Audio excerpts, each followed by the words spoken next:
Summer Region, Queen of Damayan, 2025. Winning answer.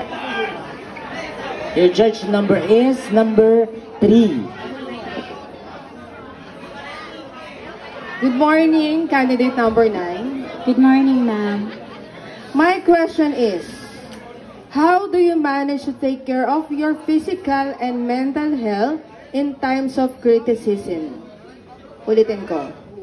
How do you manage to take care of your physical as well as your mental health in times of criticism? Your time starts now. Thank you so much for that personal question.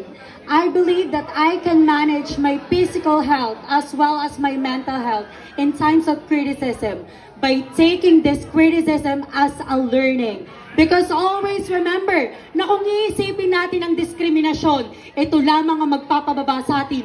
Ngunit kung iisipin natin ito bilang kalakasan, tayo ay magiging best version of ourselves na hindi natin kailangan pakinggan ang sasabihin ng ibang tao. Bagkus tatandaan mo na hindi didikta ng nasa dalawang pagitan ng hita mo ang silbi mo sa mundo.